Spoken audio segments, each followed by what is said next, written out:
But right now, I want to introduce my comrade, Darletta Scruggs.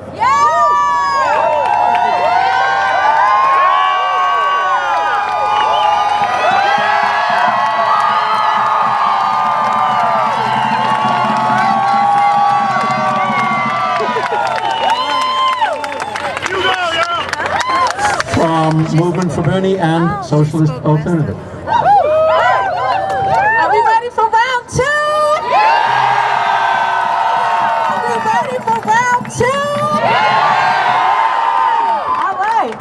We're here to take to the streets again for round two to say that our city is ready for the political revolution. Last time we had over 3,000 people marching in Chicago, and of course we got no media coverage.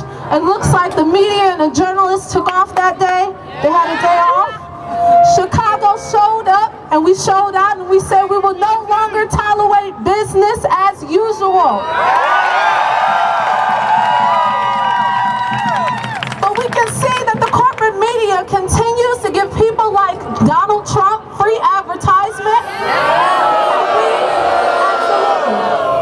And we are sick of having his ignorance shoved down our throat every single news hour.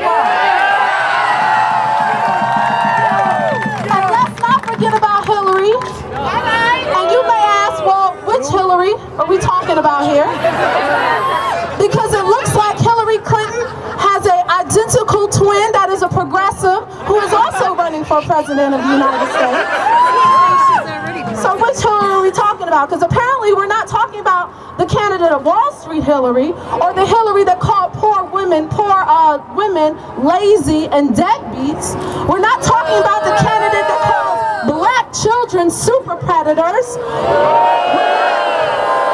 Apparently we're not talking about the candidate that uses black mothers who have lost children to police brutality as a prop to get the black vote.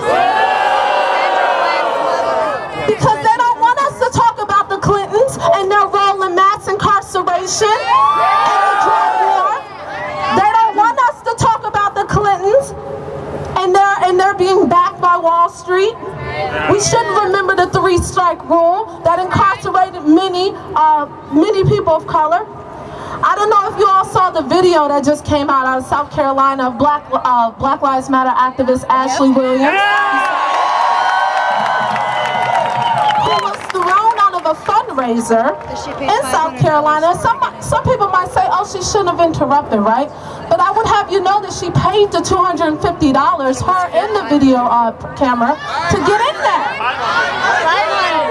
$250. I don't have $250 to go talk to someone about issues that affect me. So, and I would argue that the activist was letting Hillary off easy.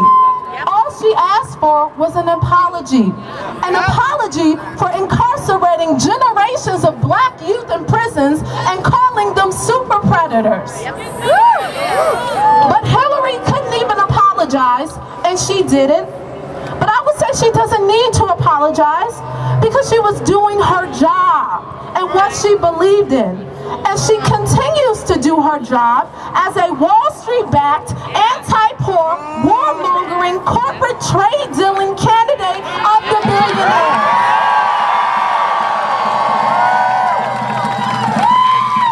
What do we expect from a candidate whose top 5 donors are Citigroup, Goldman & Sachs, DLA Piper, and Morgan Stanley? Hillary Clinton is an employee for the billionaire class. Break them up, absolutely. Hillary has also been saying that Bernie Sanders supporters need to face political reality because apparently quality education, healthcare, and equality is not a political reality. In the words of Michelle Alexander, there is a such thing as lesser evilism, and Hillary is not it. In my opinion, I would argue that Hillary is just as evil, if not more, because she is immoral, corrupt, and malicious, Seems like the perfect ingredients for evil to me. Only someone with such characteristics would support the war in Iraq. Only someone like that would support the TPP and the Keystone XL pipeline. Only someone like that will call disenfranchised black youth super predators. Hillary can flip-flop all she wants, but we know her true colors and we know what she stands for. I really appreciate seeing everyone out here. And I think, you know, it has to be better than this, right? Why else do we get up and we do this every day? Why else do we get up day after day struggling to feed our children, going to work, fighting for quality education, equality, the end for quality health care, and the right to not have oil companies destroying our planet? Why else do we fight? If we really believe this is the only way to run our society, then why do we fight? This system that we live in, capitalism, has reached a point to where we are going backwards in time. Where this generation of youth are working harder for less. Where 62 people have the combined wealth of the bottom 3.6 billion of the world's poorest. Do we think this is rational to have people starving, children living in poverty, people sleeping on the streets, black bodies being shot down by police, people being arrested for failure to pay student loan debts, while CSU students are facing closure and employees being laid off, children in Flint, Michigan being poisoned, and for what? For what? Is this all that we have to live for? Am I supposed to believe that this is life? This is it? It's not. And we can do better. And we have to do better. They win when we think we can't do better. They win when we believe that black lives don't matter. They win when we believe someone's sexual orientation is justification for discrimination. They win when we believe that women don't have the right to make decisions on their bodies. They win that we believe capitalism is the only way and you can bomb whoever you want, kill whoever you want, cheat whoever you want, destroy entire economies, impoverish entire communities, step on the necks of whoever you want just to get to the top, to break that glass ceiling to make money. Capitalism is failing the 99%. An article came out recently saying 58% of youth from ages 18 to 26 believe that socialism is a way we should run our political system.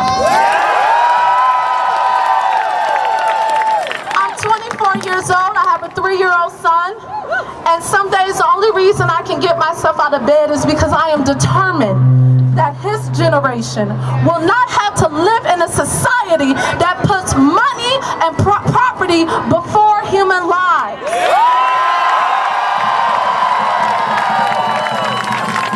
And if a political revolution is what we need to start that process, then damn it, a political revolution is what we will have.